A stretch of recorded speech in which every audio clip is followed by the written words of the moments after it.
আসসালামু আলাইকুম।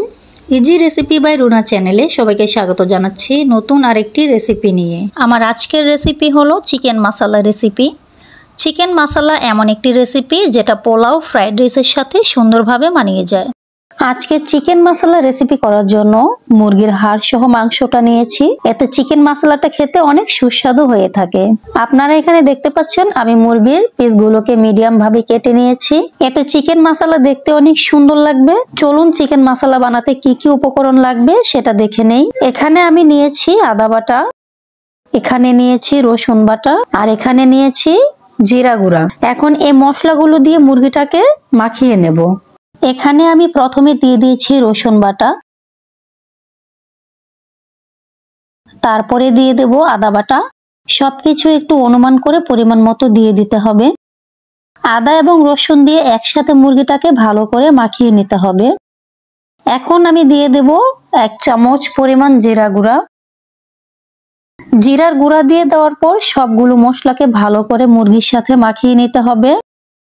এখন আমি দিয়ে দেব 1 চামচ পরিমাণ গরম মশলার গুঁড়া, লাল মরিচের গুঁড়া দেব 1 চামচ, লবণ দিয়ে দেব 1 চামচের থেকে একটু কম।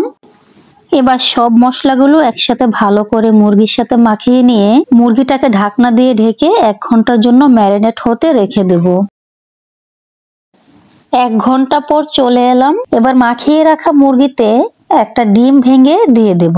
ডিমটাকে সুন্দরভাবে মুরগির সাথে মাখিয়ে নেব। এখন আমি এখানে 1 কাপ পরিমাণ আটা দিয়ে দেব। আপনারা চাইলে ময়দাও ব্যবহার করতে পারেন। ময়দার সাথে আপনারা একটু কর্নফ্লাওয়ার দিয়ে দেবেন। এতে মুরগিটা ভাজার পরে সফট থাকবে। মুরগিটা মাখানো হয়ে গেছে। এবার আমরা চলুন মুরগিটাকে ভেজে নিই। মুরগিটাকে অবশ্যই ডুবো তেলে ভাজবেন এবং প্রত্যেকটা ব্যাচ মিডিয়াম আঁচে 5 থেকে 6 মিনিট ভেজে নিতে হবে।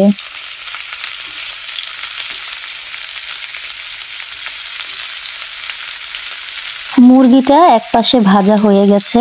এবার আমরা মুরগিটাকে উল্টে দেব এবং অপর পাশ ভেজে নেব। আমাদের একটি ব্যাচ ভাজা হয়ে গেছে। এখন আমি সবগুলো মুরগি এভাবে ভেজে নেব। এখন আমরা চিকেন মশলা রেসিপির দ্বিতীয় স্টেপে চলে এসেছি। এখানে আমি কয়েকটা পেঁয়াজ কেটে নিয়েছি। এখানে একটা ক্যাপসিকাম ছোট ছোট পিস করে কেটে নিয়েছি এবং এখানে 1 চামচ করে আদা এবং রসুন নিয়েছি। এখানে নিয়ে নিয়েছি 1 চামচ পরিমাণ গরম মশলার গুঁড়া, আর লাগবে আমাদের সয়া সস এবং লাগবে টমেটো সস। এবার আমরা প্যানে তেল দিয়ে নেব। তেল গরম হয়ে এলে পেঁয়াজ কুচি দিয়ে ভেজে নেব। পেঁয়াজটা ভাজা হয়ে গেছে। এবার আদা এবং রসুন একসাথে দিয়ে দেব। সামান্য একটু নেড়েচেড়ে ভেজে নেব। আদা রসুনটা ভাজা হয়ে গেলে একটু পানি দিয়ে দিতে হবে যাতে পুড়ে না যায়।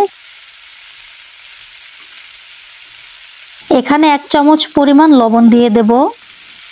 তারপর দিয়ে দেব ধনিয়ার গুঁড়া 1 চামচ। একটু নেড়েচেড়ে মিশিয়ে দিতে হবে। মেশানো হয়ে গেলে 1 চামচ গরম মশলার গুঁড়ো দিয়ে দেব। মাংসের পরিমাণ অনুযায়ী আপনারা এখানে এই মশলাগুলো ব্যবহার করবেন। এখন আমরা এখানে 2 চামচ সয়া সস দিয়ে দেব।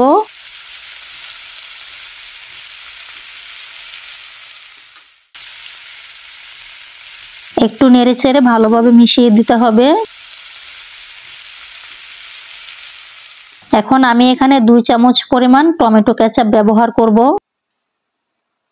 এখন আবার সবগুলো মশলা একসাথে নেড়েচেড়ে মিশিয়ে দেব। একটু পানি দিয়ে দিচ্ছি মশলাটা যেন পুড়ে না যায়। এখন একটু ঘন ঘন নাড়তে হবে। 5 মিনিটের মতো মশলাটাকে কষিয়ে নিতে হবে। এবার দিয়ে দিচ্ছি কেটে রাখা ক্যাপসিকামগুলো দিয়ে ভালোভাবে নেড়েচেড়ে মিশিয়ে নেব।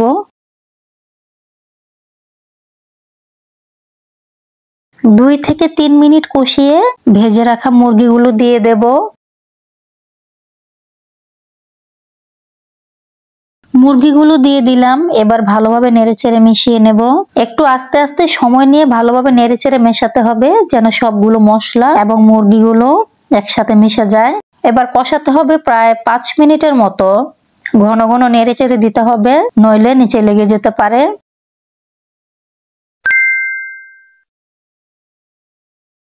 আমরা 5 মিনিট কষিয়ে নিলাম, আমাদের মুরগিটা একদমই কষানো হয়ে গেছে।